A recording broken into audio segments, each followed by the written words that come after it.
What if Steve Rogers returning the Infinity Stones was never the end of his mission? What if the most important thing Steve did at the end of Avengers Endgame was not returning the stones at all, but choosing to stay in the past? Because when Steve stepped onto that platform and disappeared, the Avengers believed they knew exactly what he was doing. He would travel through time, return every Infinity Stone to the precise moment it had been removed, repair the branches they had created, and then come back. Simple, clean, mission complete. And technically, Steve did exactly that. When we finally see him again, now an old man sitting quietly beside the lake, he confirms that the stones were returned. But then Steve reveals something much bigger without ever fully explaining it. He stayed. He went back into the past, found Peggy Carter, and lived the life he had always been denied. For years, that moment has been treated as Steve Rogers' happy ending, a reward after decades of sacrifice. But Avengers Doomsday may be about to completely change the meaning of that ending. Because Steve staying in the past would not simply give him a peaceful life. It would create another history, another world, another timeline. And if Steve Rogers truly lived inside that timeline for decades, then there is almost no chance that he simply watched history unfold exactly the way he remembered it. That is the first detail we have to understand, because Infinity War and Endgame writer Stephen McFeely has previously supported the interpretation that Steve's decision created an alternate timeline. And now that same creative DNA is connected to Avengers Doomsday, which means the writers understand exactly how dangerous Steve's choice could become if This is the same man who disobeyed direct military orders in the first Avenger because Bucky and hundreds of soldiers had been captured. He did not wait for permission. He crossed enemy territory and brought them home. In The Winter Soldier, Steve discovered that the institution he had been serving was compromised from the inside, and his response was not to quietly disappear and protect himself. He brought the entire system down. In Age of Ultron, when something felt wrong, Steve questioned it. In Civil War, the entire world told him to accept the rules being placed around the Avengers, and Steve still chose what he believed was morally right. Whether you agree with every decision or not, Steve Rogers has always been defined by one fundamental instinct. He cannot knowingly allow innocent people to suffer when he has the power to stop it. So imagine Steve waking up beside Peggy Carter in the 1940s, knowing exactly what is happening beneath the surface of the world around him. He knows Hydra is not truly gone. He knows Arnim Zola will become one of the architects of Hydra's infiltration into S.H.I.E.L.D. He knows his best friend is somewhere out there being tortured, conditioned, frozen, awakened, and turned into a weapon. Could Steve really spend decades pretending none of that was happening? Probably not. And this is where Steve's beautiful Endgame ending may secretly become the beginning of one of the multiverse saga's biggest disasters. Because if Steve decided to interfere, the first thing he would almost certainly do is save Bucky. Imagine what that one decision changes. The Winter Soldier program could collapse decades earlier. Hydra loses one of its most effective assassins. Zola could be exposed before Hydra successfully buries itself inside S.H.I.E.L.D. Peggy Carter, already one of S.H.I.E.L.D.'s founders, suddenly has Steve Rogers beside her, with first-hand knowledge of exactly which people and systems will eventually become compromised. Together, they could begin removing Hydra from S.H.I.E.L.D. before Hydra has a chance to grow. And once Zola is discovered, Steve would not only gain intelligence about Hydra, he could gain access to technology that was decades ahead of its time. Weapons research, computational systems, experimental science, remnants of Tesseract research, and everything Hydra had inherited from its wartime operations. Instead of allowing that technology to develop secretly for Hydra's benefit, Steve and Peggy could redirect it toward protecting Earth. Now imagine what that world looks like 20 years later, then 30 years later, then 40. This is no longer the same 20th century Steve originally came from. Technology begins advancing too early. S.H.I.E.L.D. evolves differently. Hydra never reaches the level of control it had in the main MCU timeline. Bucky is not spending decades as the Winter Soldier. Howard Stark may survive. Major wars, political events, intelligence operations, and technological breakthroughs could happen in completely different ways. And suddenly, the strange retro-futuristic world of Earth 828 becomes extremely interesting. Because what we have seen associated with that Fantastic Four reality is not a normal version of the 1960s. It is a world that visually resembles the optimism and design language of that era, while operating with technology that feels generations ahead of where human civilization should be. Flying vehicles, advanced architecture, futuristic science integrated into ordinary life. A society that somehow accelerated without completely losing its 1960s identity. Maybe that world became advanced because Reed Richards existed there. But what if Reed was only part of the explanation? What if Steve Rogers was part of that world's history too? Because Steve would have something Reed Richards does not, knowledge of a future that already happened somewhere else. Reed could invent extraordinary technology. Steve could tell the people around him which problems humanity would need to solve before they even arrived. Imagine Howard Stark working with information that normally would not become relevant for decades. Imagine Peggy building S.H.I.E.L.D. while knowing that extraterrestrial threats are real. Imagine governments preparing for alien invasion long before Loki reaches Earth. Imagine researchers studying cosmic energy because Steve knows beings like Thanos exist somewhere in the universe. Suddenly, Earth's technological advancement does not need to follow the normal pace of history. Steve becomes a living warning from the future, not because he is the smartest person in the room, but because he knows what the room eventually becomes. And saving Bucky creates another enormous consequence that could completely reshape Tony Stark.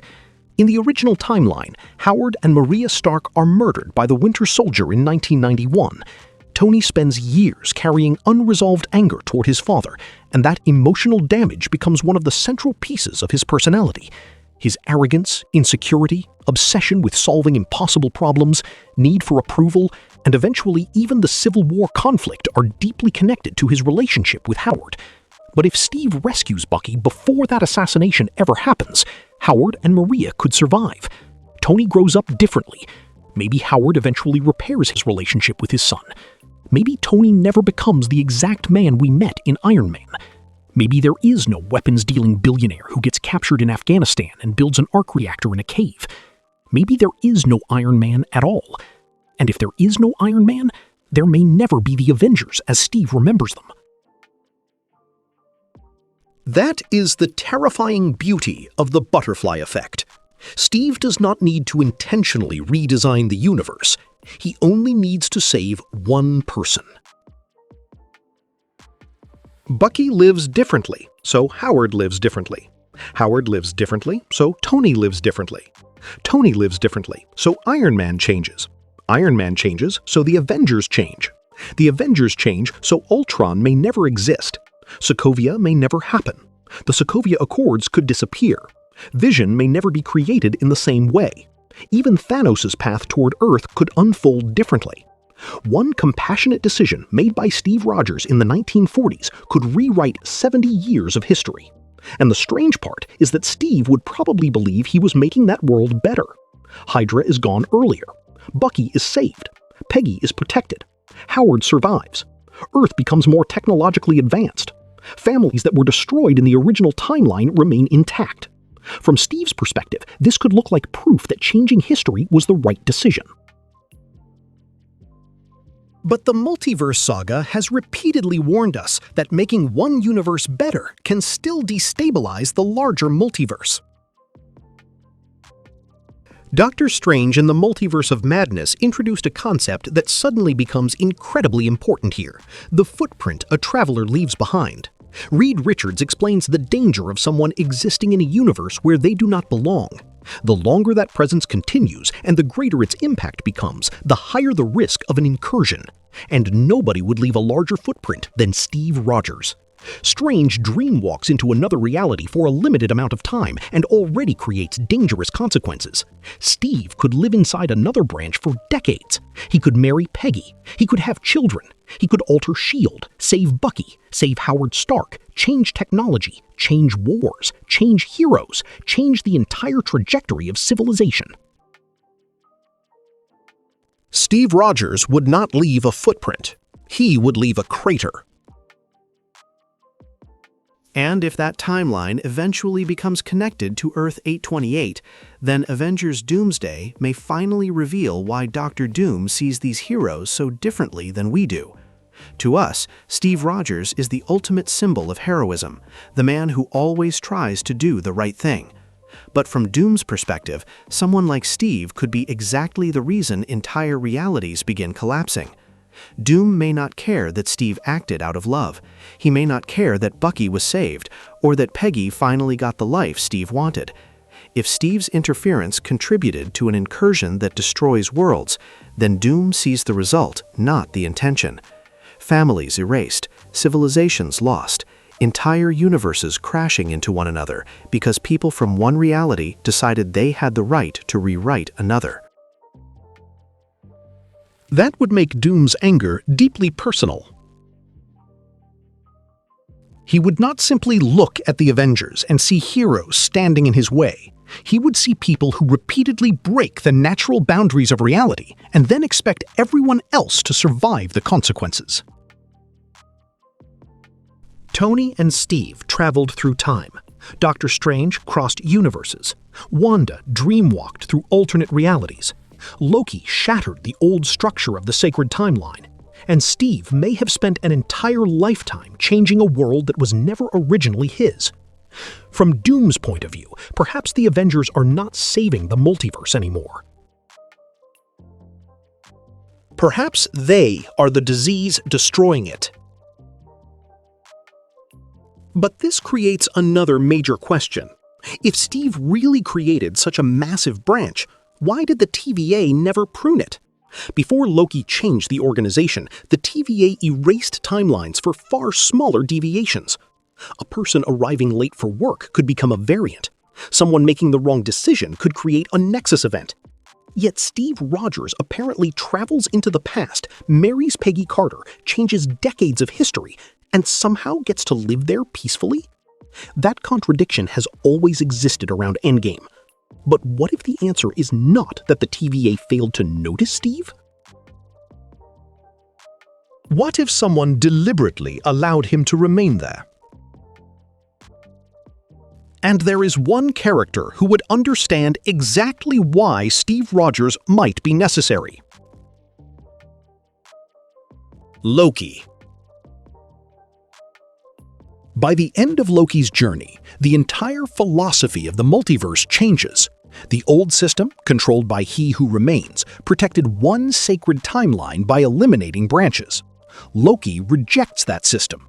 Instead of destroying countless realities in the name of order, he chooses free will. He takes control of the dying timelines, transforms them into the living structure of the multiverse, and becomes the person holding everything together. Loki does not want one perfect timeline. He wants people to have the freedom to choose their own lives. And Steve Rogers' final decision in Endgame is exactly that. For almost his entire life, Steve sacrifices personal happiness for everyone else. Then, at the end, he finally chooses Peggy. He chooses a family. He chooses his own life. If Loki is now protecting free will itself, Steve's branch may be exactly the kind of reality Loki believes deserves to exist. But Loki may also note that allowing that choice comes with consequences. Which could explain why Steve does not remain retired forever. There have been visual ideas connected to Doomsday that become fascinating when viewed through this theory. Loki and Steve, a mysterious card or key-like device, something that could potentially connect Steve to the TVA or give him access beyond his own universe. Instead of Loki physically leaving his position at the center of the multiverse, he could recruit someone else to act for him. And who would Loki trust to walk into a collapsing multiversal war? Steve Rogers.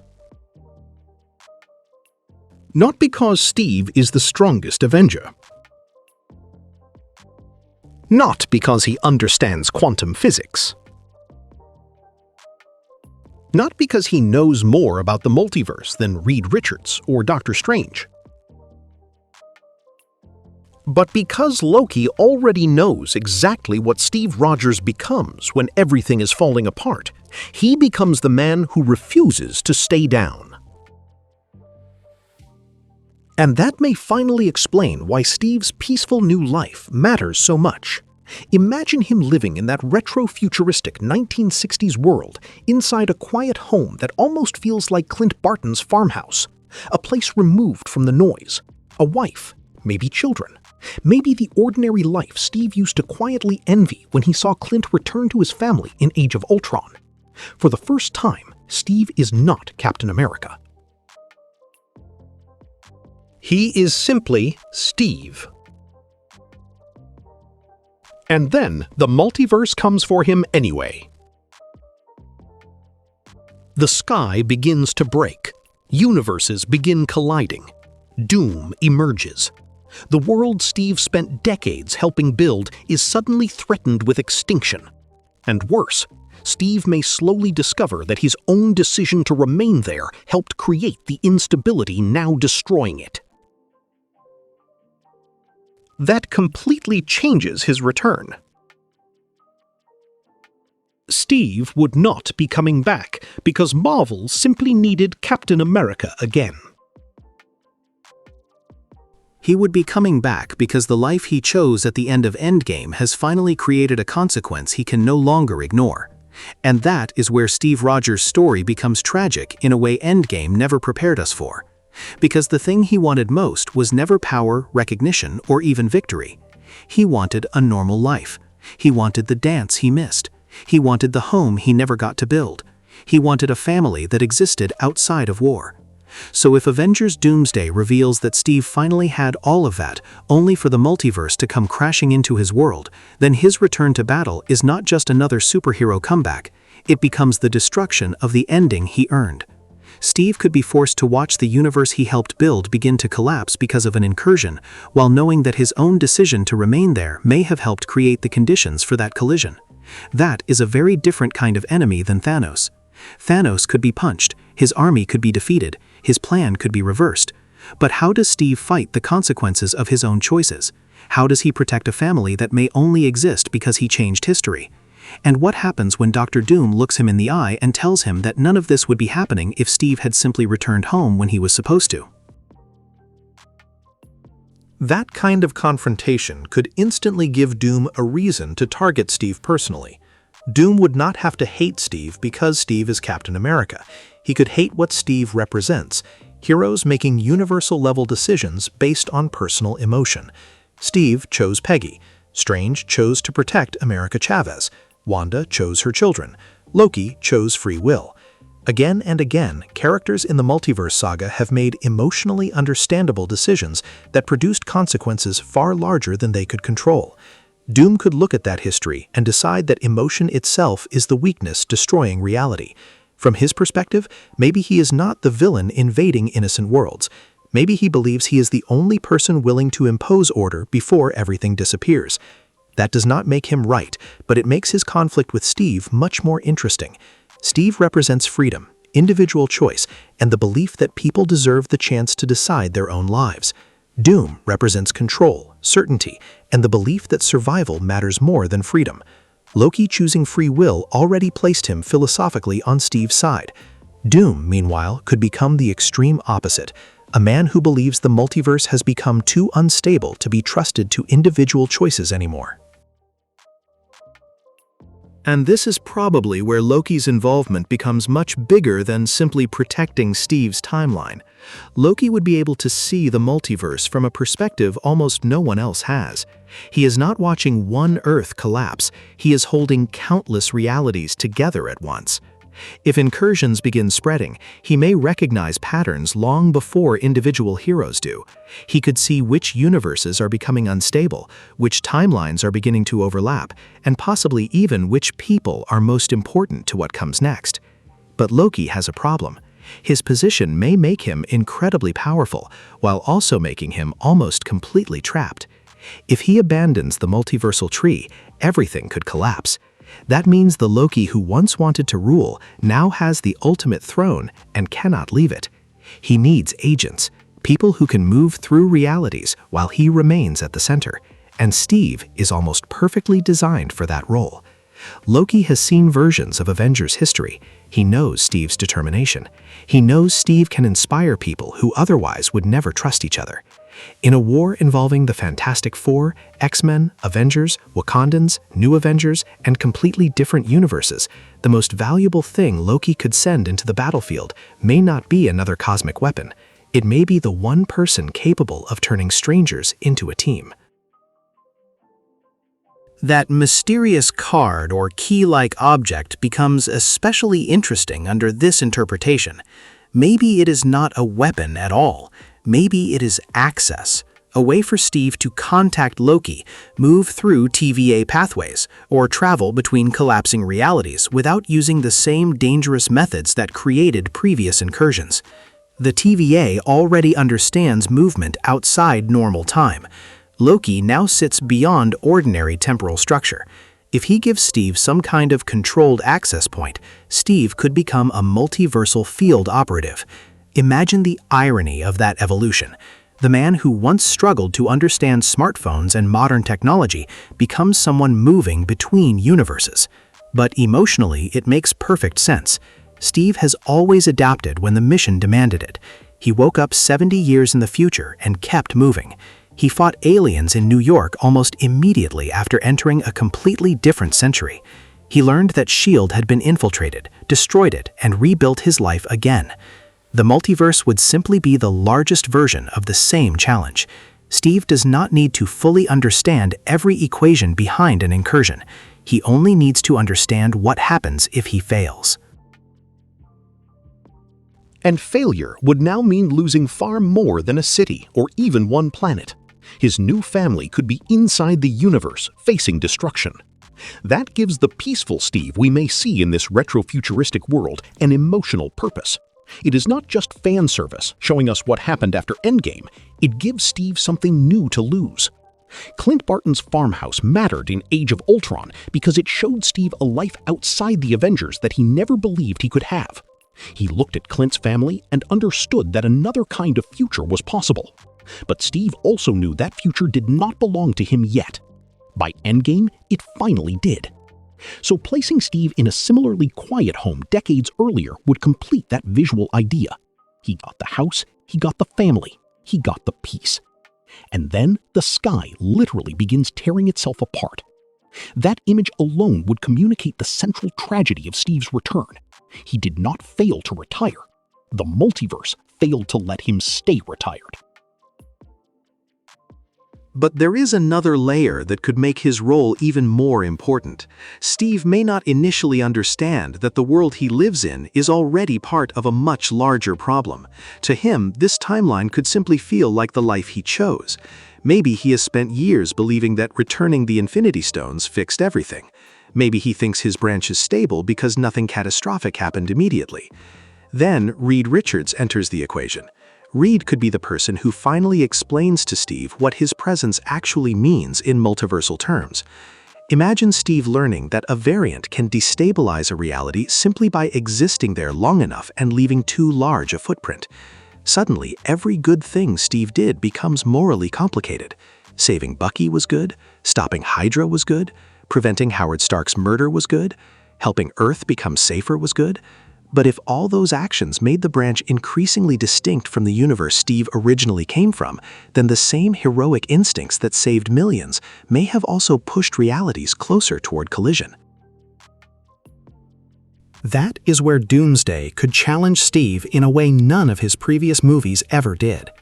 Steve has always been able to trust his moral compass. Even when governments disagreed with him, even when Tony disagreed with him, even when the consequences were painful, Steve believed that if something was wrong, he had a responsibility to act. But incursions introduce a horrifying possibility. What if doing the right thing locally creates catastrophic consequences universally? What if saving one world condemns another? That is exactly the kind of impossible moral problem Secret Wars is built for. Two universes collide, and both may not survive. Suddenly, there is no clean victory. You cannot simply save everyone through courage. Somebody may have to choose which reality continues.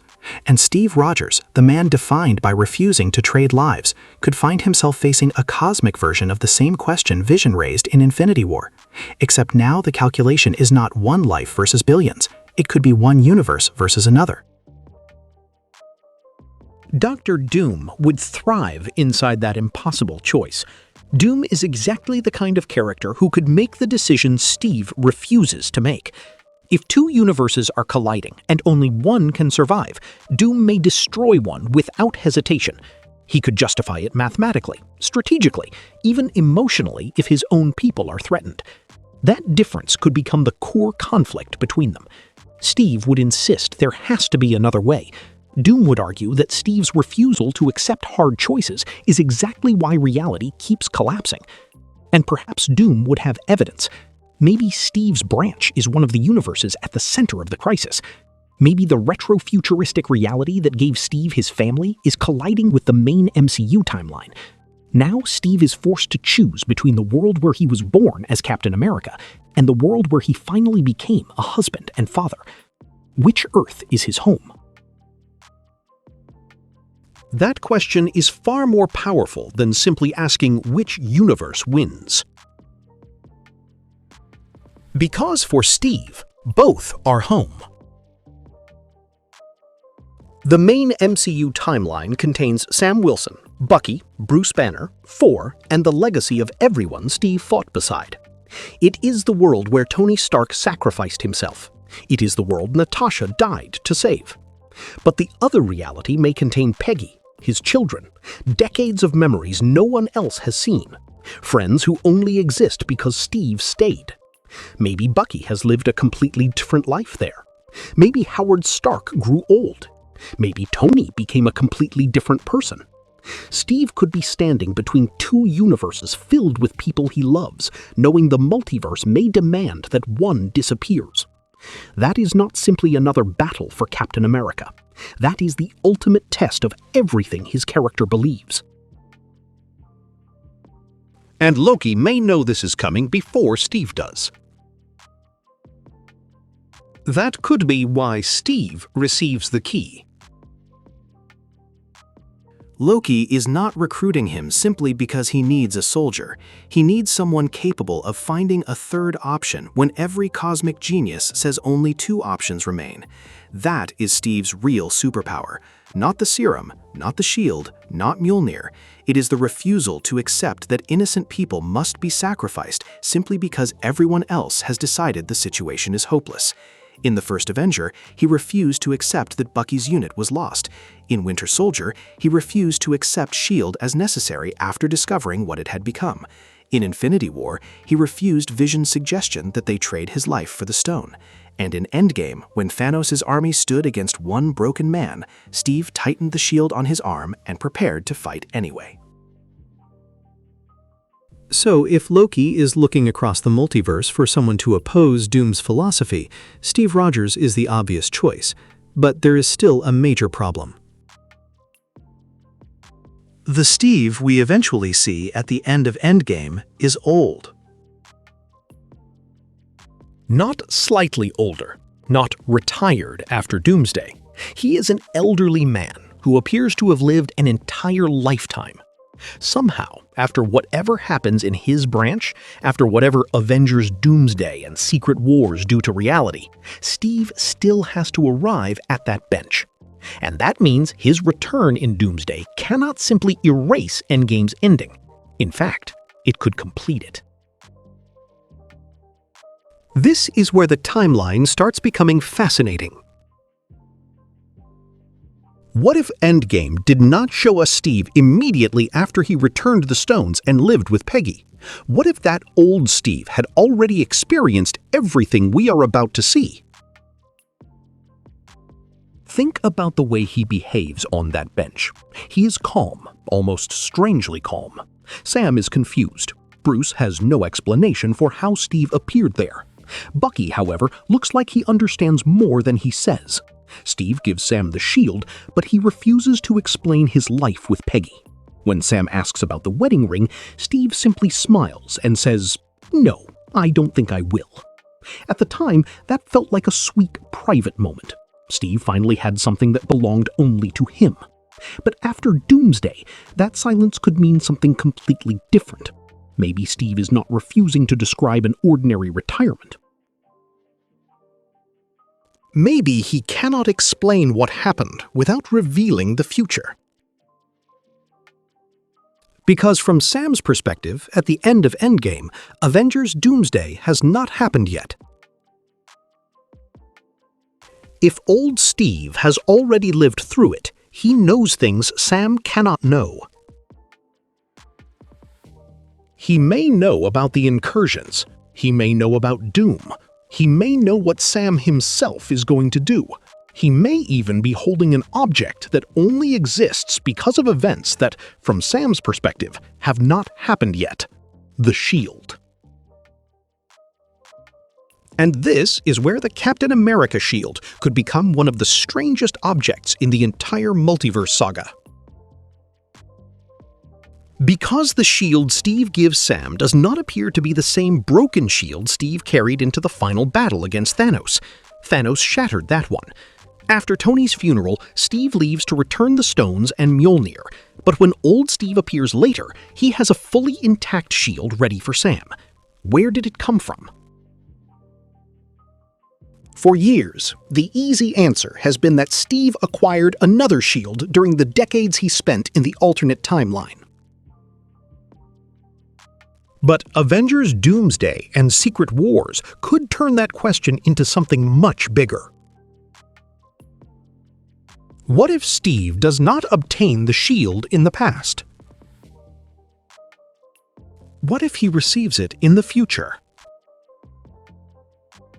And what if the shield he gives Sam at the end of Endgame is actually Sam Wilson's own shield returning to him through a closed time loop? That is where the bootstrap paradox begins. A bootstrap paradox is one of those time travel ideas that sounds impossible until you realize the MCU has already created the perfect conditions for it. An object exists because it is passed through time in a loop, but there is no clear point where that object was originally created. Imagine Sam Wilson carrying his Captain America shield into Avengers Doomsday. He fights through the incursion crisis, survives the collapse of realities, reaches the events of Secret Wars, and somewhere during that multiversal war, the shield ends up with Steve Rogers. Steve then carries that same shield through whatever remains of the rebuilt multiverse. Eventually, after living out the rest of his life, he returns to the Endgame bench and hands it to the younger Sam Wilson. Sam accepts the shield, eventually becomes Captain America, carries it into Doomsday, and the cycle begins again. The shield exists inside a closed loop. Sam receives it because Steve gives it to him. Steve possesses it because Sam eventually carries it into the future. There may be no clean beginning. And if Marvel actually uses something like this, then the final scene of Endgame would become one of the most important time travel scenes in the entire multiverse saga, because we were not simply watching Steve pass on the Captain America mantle. We may have been watching an object complete a journey that stretched through Endgame, Doomsday, Secret Wars, and then back to the exact moment where Sam's story as Captain America truly began. And suddenly, old Steve's behavior becomes even more interesting. He is not surprised by anything. He does not seem confused about the timeline. He does not ask what happened while he was gone. He simply sits there, almost like a man arriving at a destination he always knew he would eventually reach. Maybe that is because he has already seen the consequences. Maybe he has already watched universes collide. Maybe he has already met Reed Richards, Dr. Doom, and the Fantastic Four. Maybe he has already stood beside Sam Wilson in a battle that Sam has not experienced yet. From Steve's perspective, the man walking toward him beside the lake may not simply be his friend from the present. He may be looking at a younger version of someone he already fought alongside much later in Sam's own life. That changes the emotion of the shield handoff completely. When Steve tells Sam to try it on, maybe he is not hoping Sam becomes Captain America. Maybe he already knows he does. When Sam says the shield feels like it belongs to someone else, Steve answers, "It isn't." That line has always represented Steve's faith in Sam, but what if it is also literal certainty? Steve may know exactly what that shield becomes in Sam's hands because he has already witnessed it. This would also explain why Bucky behaves differently during the Endgame goodbye. Go back mentally to that sequence. Before Steve enters the quantum tunnel, Bucky's farewell carries an unusual amount of emotion. He tells Steve he is going to miss him, even though Steve is supposedly expected back in seconds. Then when Steve fails to return to the platform, Sam panics. Bruce starts trying to understand what went wrong, but Bucky does not react the same way. He looks toward the lake. He notices old Steve. It almost feels as if Bucky understands that Steve had another plan. Maybe Steve told him only the basic truth. He was not coming back the same way. But if Steve had already created an alternate history where Bucky was rescued early, that relationship could become even stranger. Steve might eventually carry memories of two completely different lives involving Bucky Barnes. One where Bucky became the Winter Soldier and eventually recovered. Another where Steve saved him decades earlier and prevented that tragedy altogether. Imagine the emotional weight of returning to the main timeline after living through that second history and seeing the original Bucky still standing there. Steve's entire life would now contain memories that nobody around him could fully understand.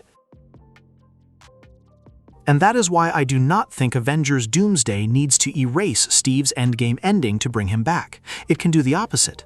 It can reveal that Endgame only showed us the final page of a much longer story. We assumed Steve's journey ended when he danced with Peggy, but maybe that dance was only the beginning of his second life. He spends years with Peggy. He changes the timeline. He rescues Bucky. Hydra falls earlier. Technology evolves faster. Earth becomes stronger. A retro-futuristic civilization emerges. Steve finally becomes a husband and possibly a father. And for a while, maybe everything works. Maybe he genuinely believes he proved that history could be changed for the better. Then the consequences arrive. Incursions begin. Doom appears. Loki reaches out. Steve learns that his existence in this timeline was never isolated from the rest of the multiverse. His perfect ending becomes one of the pieces that helped create the next catastrophe. And once again, Steve Rogers is forced to choose between the life he wants and the people who need him. That would make his return to Captain America almost inevitable. Not because Steve misses being a hero, but because Steve has never been capable of watching innocent people suffer while he does nothing. Even after decades away from the battlefield, that instinct would still exist. Imagine Steve older than the man we knew during Endgame's final battle, but still physically capable because of the super soldier serum. He has lived years without combat. He has put the shield away. Maybe he has not even thought of himself as Captain America for decades. Then Doom's actions threaten his world. His family becomes vulnerable. Loki explains that the crisis is spreading across realities. And Steve realizes that this is bigger than anything the Avengers ever faced. There is no single army coming from the sky. Reality itself is breaking apart. The peaceful man we see in his home has to become the soldier again.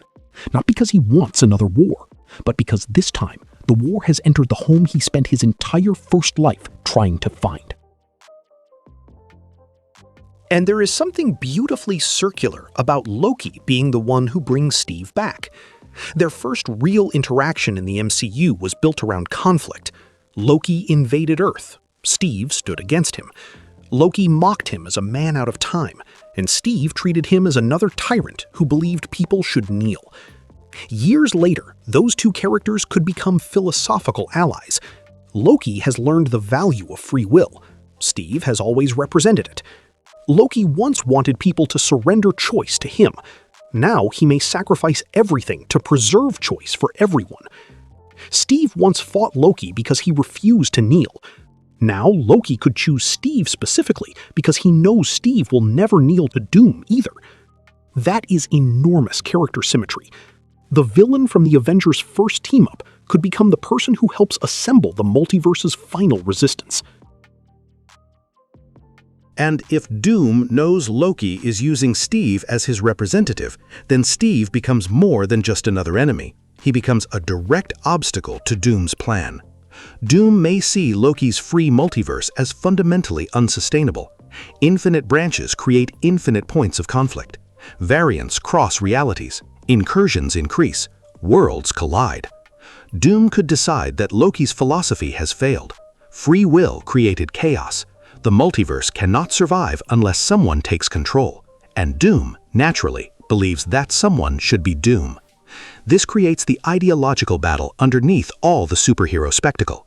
Loki believes realities deserve freedom, even if freedom creates risk. Steve believes individuals deserve the right to choose their lives. Doom believes survival requires someone strong enough to impose order. None of those ideas need to be explained through long speeches because the characters themselves already embody them. That is also why Steve's original choice to stay with Peggy becomes so important. It is the purest example of free will in his entire story. Steve was supposed to return. Everyone expected him to return. History had already happened without him. But he made a personal choice and created another path. That choice gave him happiness, but it may also have created consequences. Doom would use those consequences as evidence that freedom is dangerous.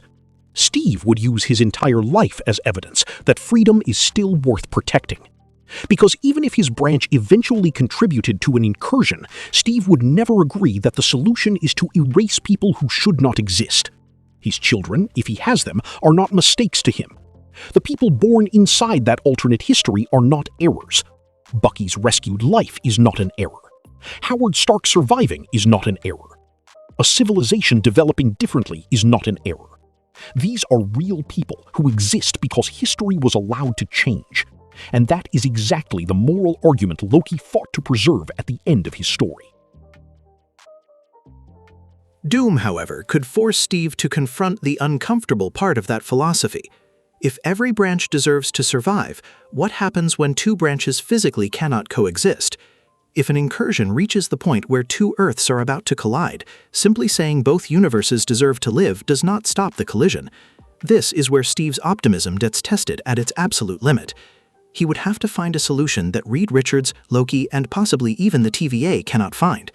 And this is why Secret Wars becomes the natural extension of Doomsday. Doomsday can break the system. Secret Wars can force the survivors to decide what the new system should become. Dr. Doom may create Battleworld as his answer, take fragments of dying realities, combine them into one controlled world, and become the ruler powerful enough to maintain it. From Doom's perspective, that may look like salvation. From Steve's perspective, it looks like another form of tyranny. And Captain America has fought that idea his entire life.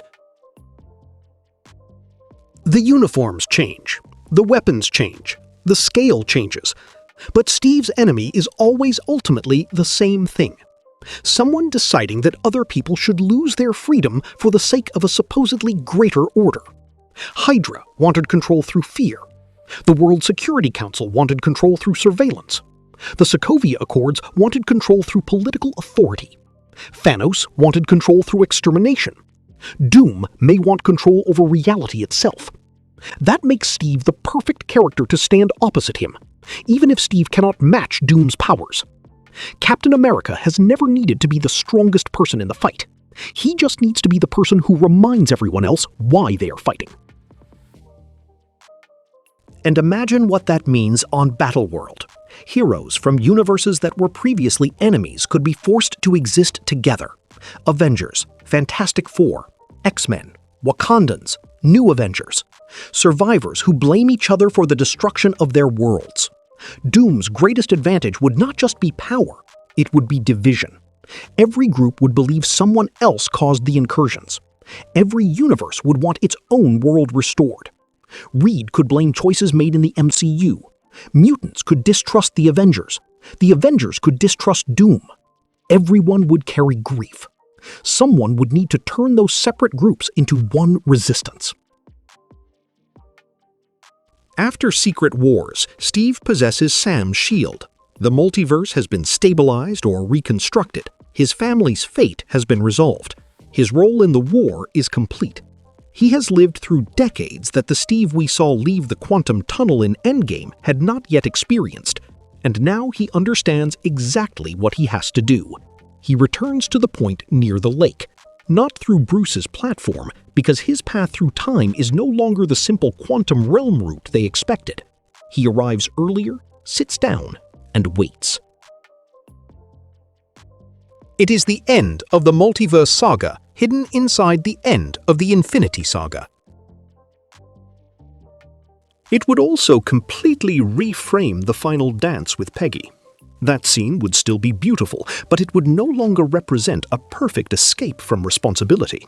It would represent the moment Steve creates a new universe of possibilities. Every consequence begins there. Every person born because Steve stayed begins there. Every change to history begins there. Maybe even the chain of events that eventually leads Doom towards Steve begins there. The happiest decision of Steve Rogers' life becomes the decision with the largest cosmic consequences. Steve Rogers could have created one of the most technologically advanced realities in the multiverse simply by trying to save the people he already knew were going to suffer. His decision to rescue Bucky could save Howard Stark.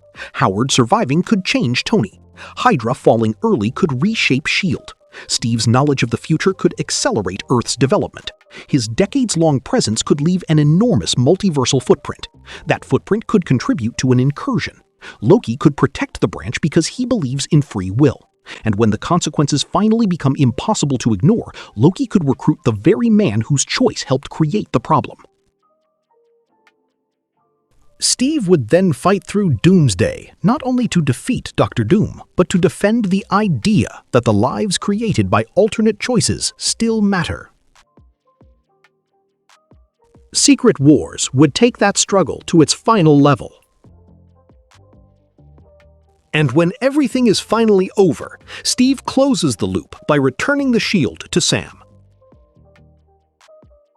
That is what makes the bootstrap paradox idea so powerful.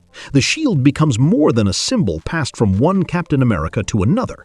It becomes a physical connection between the Infinity Saga and the Multiverse Saga. Steve gives it to Sam at the end of Endgame. Sam carries it into the future. The shield travels through Doomsday and Secret Wars. Steve gets it back. Then Steve takes it into the past and gives it to Sam again. Where did the shield originally come from? Maybe there is no answer. Because the answer is the loop itself.